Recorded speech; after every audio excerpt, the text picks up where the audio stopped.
regardez L24 News, il est 19h, merci de nous rejoindre pour cette nouvelle édition. Tout de suite, les titres de l'actualité. À la une ce soir, plus de 600 jours de génocide sur Gaza et les bombardements sionistes ne font que s'intensifier. Des dizaines de martyrs sont à déplorer depuis l'aube de ce samedi.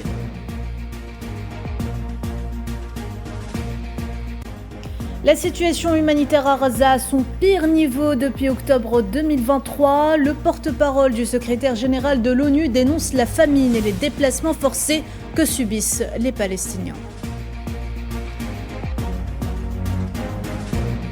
Dossier nucléaire, l'Iran campe sur sa position concernant l'enrichissement de l'uranium tout en jugeant inacceptable l'arme atomique.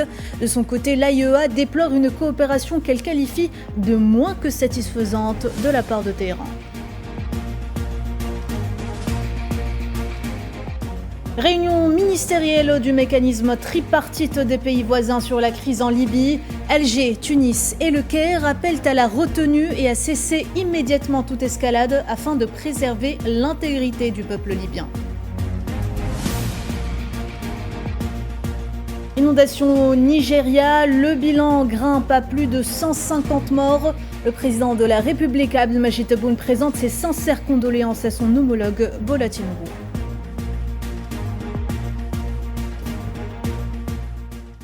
Bonsoir à toutes et à tous. Plus de 600 jours d'enfer sont passés à Gaza et la situation ne fait qu'empirer. Les bombardements sionistes font rage sur les quatre coins de la bande assiégée et la liste des victimes de ce génocide ne cesse de s'allonger. Le bilan s'est alourdi une nouvelle fois ce samedi à 54 381 morts et 124 054 blessés. Selon les autorités palestiniennes de la santé, les corps de 60 martyrs et 284 blessés sont arrivés dans les hôpitaux de Gaza au cours des dernières 24 heures.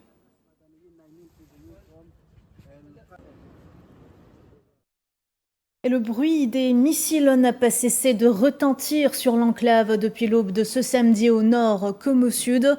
7 Palestiniens de la même famille dont 3 enfants sont tombés en martyrs et d'autres ont été blessés dans des bombardements sionistes sur la ville de Gaza et de Khan Younes. Une attaque sur une maison à Beit Lahi a également fait au moins un martyr et des dizaines de blessés au nord de l'enclave.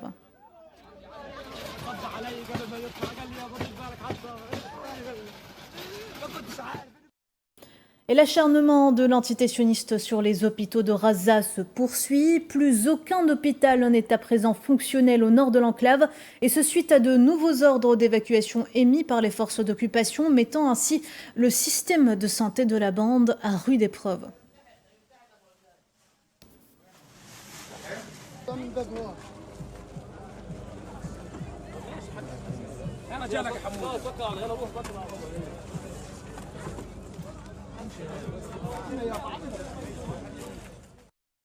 Et alors que les aides pénètrent au compte-gouttes à Gaza, la situation humanitaire dans la bande est désastreuse avec de graves pénuries d'eau, de nourriture et de médicaments. Les rares points ouverts ne distribuent qu'une aide très limitée et restent entourés de dangers. À noter que les forces sionistes ne manquent aucune occasion de cibler les civils qui se rassemblent pour récupérer de la farine.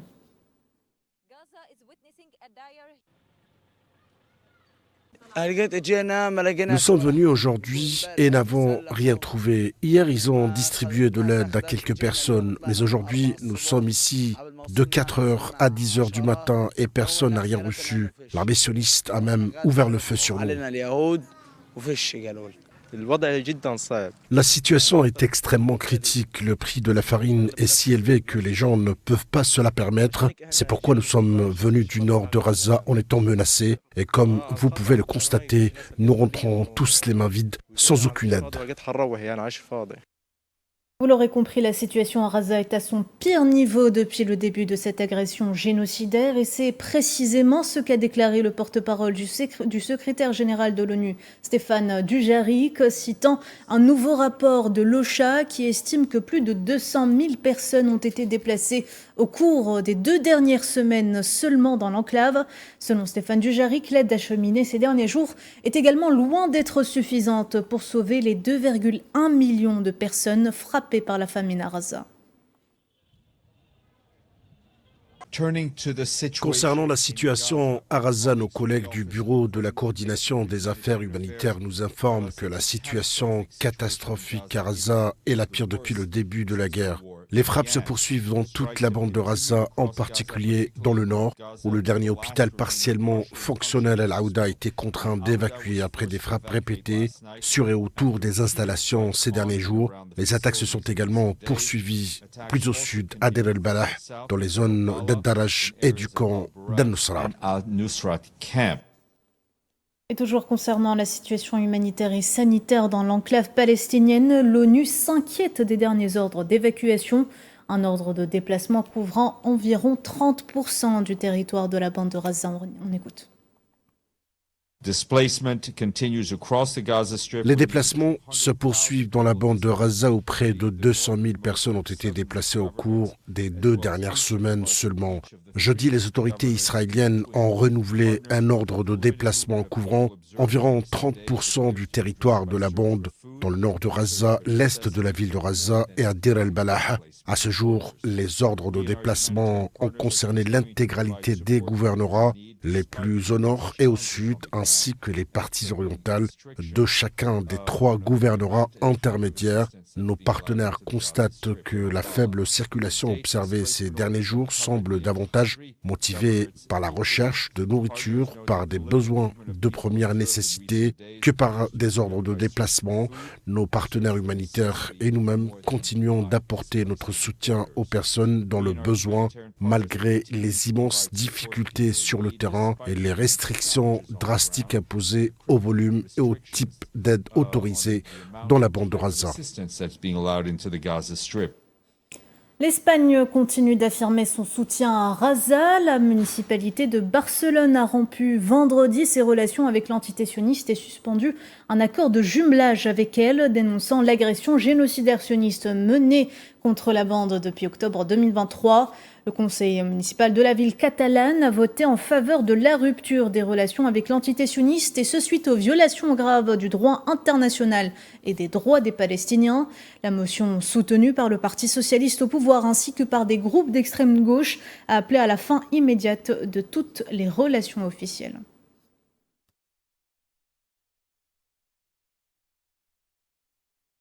Une délégation ministérielle arabe qui devait se rendre dimanche en Cisjordanie occupée a dénoncé ce samedi l'interdiction par l'entité sioniste de cette visite. La délégation, qui comprend les ministres des Affaires étrangères saoudiens, jordaniens, du Bahreïn et d'Égypte, a condamné cette décision, déclarant que cette dernière reflétait le mépris du droit international par l'occupation.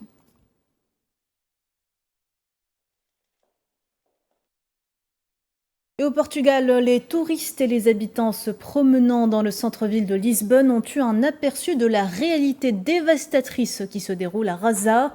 Pendant quelques heures vendredi après-midi, une installation artistique composée de jouets et de vêtements de bébés a attiré l'attention sur les milliers d'enfants assassinés depuis octobre 2023. À Madame Zienzitone. Des vêtements, des souliers et des jouets d'enfants tachés de sang jonchent le sol de la principale allée du centre de Lisbonne. Une scène ahurissante qui interpelle les passants. Évidemment, le sang n'est pas réel, ce n'est que de la peinture. Même si ce n'est qu'une œuvre artistique, les habitants de la capitale portugaise ont immédiatement saisi le sens et la gravité du message. Car à des milliers de kilomètres de là, à Gaza, de vrais enfants meurent tous les jours, massacrés par les bombes sionistes. Ma fille de 5 ans a participé à de nombreuses manifestations et comprend ce qui se passe à Gaza. Elle a fait don de vêtements pour participer à cette action aujourd'hui. Elle a vu beaucoup de photos de bébés et d'enfants morts. Et même si j'aurais préféré qu'elle n'ait jamais vu de telles choses, les enfants vivent vraiment cette situation. Tout au long de la rue Carmo, où le collectif Parents for Peace a installé ses vêtements d'enfants, des parents concernés par les horribles massacres qui se déroulent à Gaza prennent le temps d'expliquer à leurs enfants la gravité de la situation sur place. Dans le subconscient collectif, tous ces parents se mettent à la place des parents de Gaza. Encore plus en cette veille du 1er juin, qui marque la Journée internationale de l'enfance. Je pense que les gens ressentent de plus en plus le besoin d'agir. Nous sommes ici pour sensibiliser le public et bien sûr, la Journée internationale des enfants est une occasion pour ne pas oublier la profonde souffrance des enfants de Gaza. Il ne s'agit pas seulement des morts, nous prenons en compte les morts, les blessés, mais ce n'est pas seulement eux. Tous les enfants de Gaza souffrent. Tous les enfants vivent un traumatisme profond. Aucun enfant ne peut aller à l'école. Célébrer la Journée internationale des enfants sans commémorer cette souffrance serait donc une erreur. Pendant des jours, les organisateurs ont appelé aux dons de vêtements et de jouets pour enfants afin de pouvoir remplir toute la rue de Carmaux. Une opération choc pour interpeller les consciences et tenter de faire bouger les choses. Quand on sait que d'après l'UNICEF, plus de 50 000 enfants ont été tués ou blessés à Gaza depuis octobre 2023. Et sachez que l'entité sioniste poursuit toujours ses raids d'agression contre le Liban. Un homme est tombé ce samedi en martyr dans une frappe de l'armée d'occupation sioniste dans le sud du pays. Selon l'agence de presse libanaise, l'attaque a ciblé une voiture en direction de la mosquée de Deir az-Zahrani.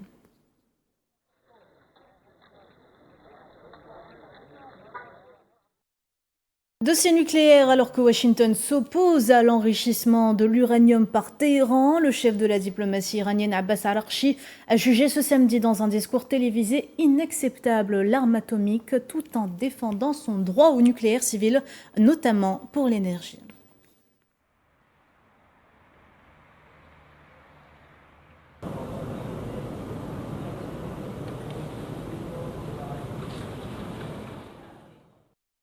Et de son côté, l'Agence internationale de l'énergie atomique a déploré la coopération décrite comme étant moins que satisfaisante de l'Iran. Selon un rapport approfondi préparé par l'instance onusienne à la demande des Occidentaux, selon l'AIEA, la partie iranienne n'aurait pas fourni de réponse crédible aux questions de l'agence et aurait également nettoyé des lieux, ce qui a entravé les activités de vérification de l'agence dans 3 sites non déclarés. Fin de citation.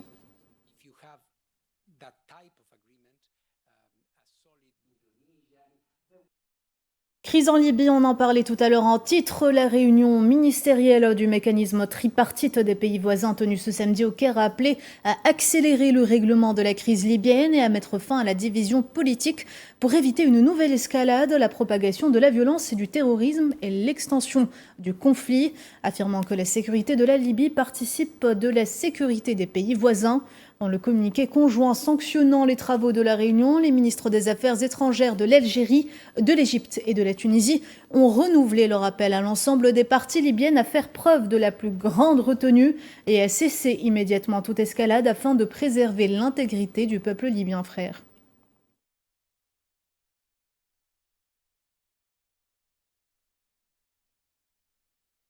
À ce propos, la mission de soutien des Nations Unies en Libye a appelé à éviter de nouveaux combats et à désamorcer la situation dans le pays. La représentante spéciale adjointe du secrétaire général pour la Libye, Stéphanie Khoury, lors d'une réunion avec différents représentants et des organisations de la société civile, a souligné la nécessité de prendre des mesures de sécurité, y compris le retrait des forces militaires dans leurs casernes et hors des zones urbaines.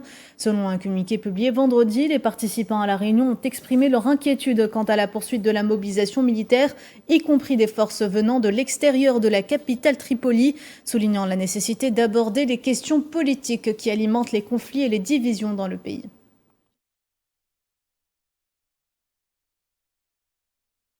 Sahara occidental à présent, le Conseil de sécurité de l'ONU, dans son rapport annuel, a formellement adopté une résolution définissant les paramètres du règlement de la question sahraoui et qui garantit le droit à l'autodétermination.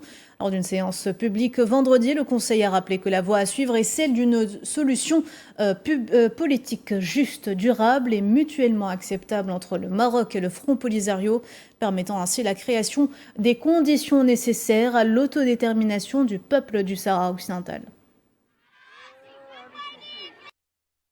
Le Conseil a continué de tenir des consultations semestrielles sur la situation au Sahara occidental, au cours desquelles il a entendu des exposés du représentant spécial du secrétaire général pour le Sahara occidental et chef de la mission des Nations Unies pour l'organisation d'un référendum au Sahara occidental, Alexander Ivanko, et de l'envoyé personnel du secrétaire général pour le Sahara occidental, Staffan de Mistura. Les membres du Conseil ont réaffirmé l'objectif de parvenir à une solution politique juste, durable et mutuellement acceptable entre le Maroc et le Front Polisario, qui créera des conditions nécessaires à l'autodétermination du peuple du Sahara occidental.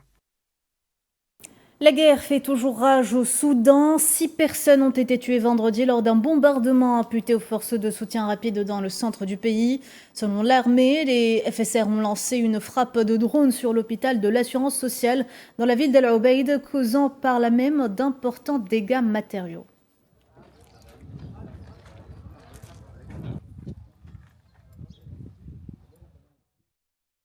Et les répercussions dramatiques de ce conflit s'étendent également aux infrastructures soudanaises, presque réduites à néant, rendant ainsi presque impossible un redémarrage du pays qui enregistre des avancées sur le train militaire face aux forces de soutien rapide. Naila Hamoud.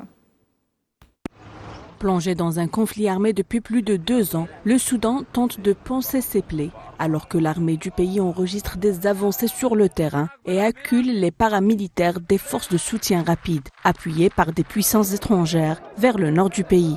Mais derrière ce conflit, ce sont les infrastructures vitales du pays qui sont systématiquement détruites, aux grandes dames d'une population qui souffre en silence. Si nous calculons les pertes dans le secteur de l'électricité, dans les usines de traitement des eaux et dans d'autres installations de services comme les hôpitaux et autres bâtiments, elles dépassent les milliards de dollars. Les interférents externes semblent tirer profit du chaos. Les armes affluent, les pillages sont organisés, les équipements des stations d'eau sont désossés, les transformateurs vidés de leur huile pour en faire du carburant. Le tout dans une énième entreprise de déstabilisation d'un pays africain, pivot de la région. La station d'eau de Bahri est au cœur de la production d'eau de l'État. Tous les équipements mécaniques et les pompes à pression de cette station ont été entièrement pillés à la recherche de cuivre, comme je vous l'ai dit, ainsi que de l'huile des transformateurs. Ces transformateurs contiennent de l'huile qui serait mélangée à d'autres matériaux et utilisée comme carburant pour les voitures. À Khartoum, l'électricité, colonne vertébrale de toute vie moderne, n'existe plus. Les habitants revivent comme si la ville n'avait jamais été connectée au progrès. Si nous parlons de Khartoum, nous pouvons presque dire que 100% de Khartoum a été détruit. Tous les centres commerciaux distribuant l'électricité ont été détruits. Certains ont été jetés à la mer. Il aurait pu y avoir un local pour la maintenance. Sur 100 transformateurs, nous aurions pu en avoir 3, 4 ou 5 en bon état, mais ils sont tous détruits. C'est pourquoi nous avançons comme si Khartoum était flambant neuf. Nous allons commencer à l'alimenter en électricité. C'est notre philosophie.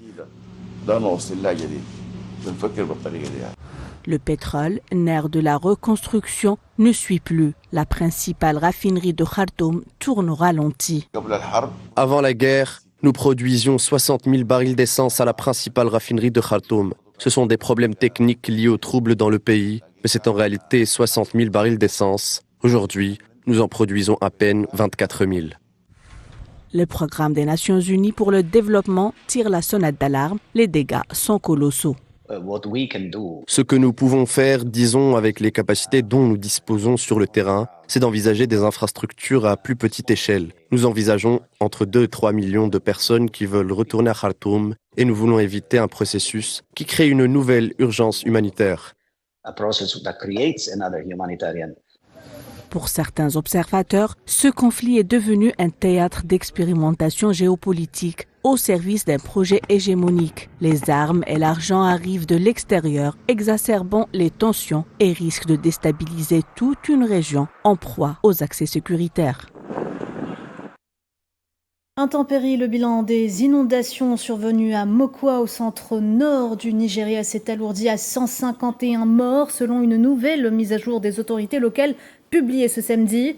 Selon la même source, quelques 3000 personnes ont été déplacées, tandis que 503 foyers et 265 maisons ont été touchées par la catastrophe à la suite des pluies torrentielles qui se sont abattues sur la ville les mercredis et jeudis derniers.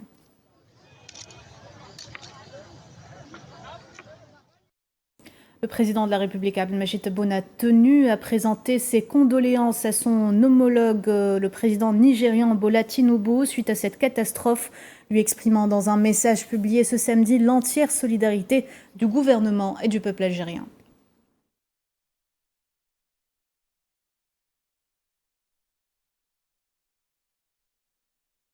Les musulmans du monde entier affluent par dizaines de milliers dans la ville sainte de la Mecque en Arabie Saoudite pour participer à la saison du Hajj 2025. Sohila Kilel nous emmène à leur rencontre à quelques jours du début du pèlerinage.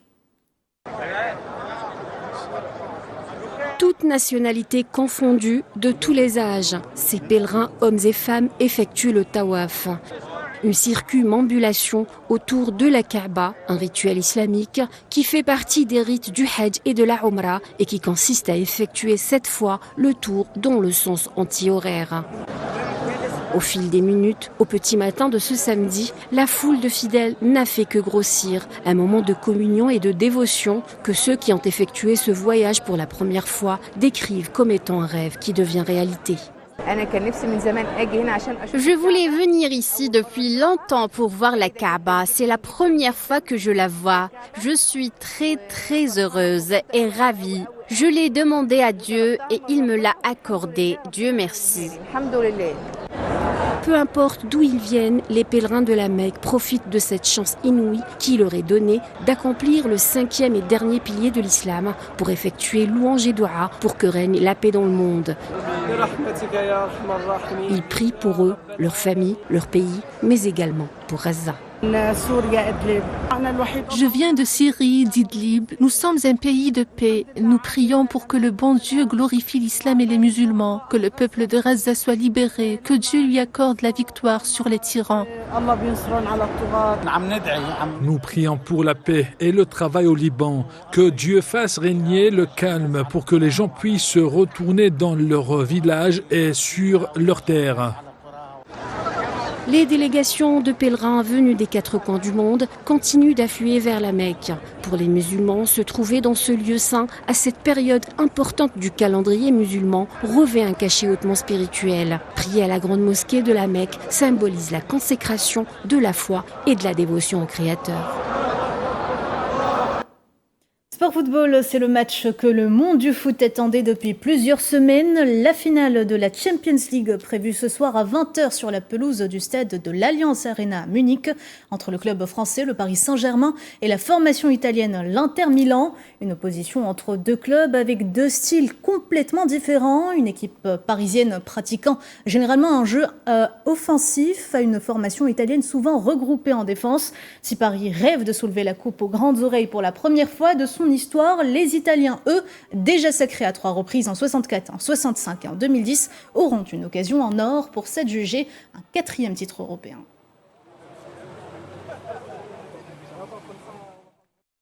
Une soirée donc de passion, mais aussi de tension. Vitrine protégée, forces de l'ordre mobilisées, appel au calme. La capitale française, Paris, s'apprête à vivre une nuit à haut risque. Maria Chouillard. À moins d'une heure du coup d'envoi de la finale de la Ligue des Champions, la plus prestigieuse des compétitions européennes entre le PSG et l'Inter Milan, Paris retient son souffle et prend les devants. Ici, au cœur de la capitale française, l'excitation monte tout comme l'inquiétude. Les autorités ne veulent prendre aucun risque. Barrières anti-émeutes, commerce protégé, Paris se barricade pour éviter tout débordement. Ce soir, je serai ici, voilà, sur les Champs-Élysées. J'espère que ça se passera mieux que la dernière fois, parce qu'il y a quand même quelques échauffourées. Mais globalement, la dernière fois, c'était quand même très bon enfant sur l'ensemble de Paris, parce que j'ai traversé Paris à ce moment-là. Les autorités craignent une montée de tension, quel que soit le résultat. Mais les supporters appellent à la responsabilité pour une fête maîtrisée, sans violence ni destruction. Si ça dégénère, ça ne sera pas les supporters parisiens, mais ça va être du coup les casseurs. Donc je pense que nous, supporters, on est assez intelligents pour pas que ça dégénère. On a demandé aux vrais fans de ne pas casser parce que ça sert à rien si c'est une belle victoire. Donc ça mérite d'être bien célébré et que ça sert à rien de casser. Dans les rues de Paris, la tension est palpable. C'est un moment rare, presque historique. Le PSG joue sa deuxième finale de Ligue des Champions. Et cette fois, contrairement à 2020 perdu face au Real Madrid marqué par la pandémie de Covid-19, les supporters peuvent enfin la vivre ensemble dans les rues de Paris. Ça sera quand même un moment qui sera gravé dans l'histoire. C'est notre seconde finale et enfin on peut la célébrer. Donc le fait d'être entre supporters ce soir, même s'il y a des fêtes, c'est pas grave, on sera tous ensemble. Dans un peu plus d'une demi-heure, les 22 acteurs fouleront la pelouse de l'Allianz Arena. Dans ce stade où, lors des 4 dernières finales abritées par Munich, les vainqueurs en tous s'étaient sacrés pour la première fois de leur histoire. Entre passant et prudence, Paris s'apprête à vivre une soirée de tous les possibles. Voilà, c'est la fin de ce journal. Merci de l'avoir suivi. Excellente soirée à tous. À demain.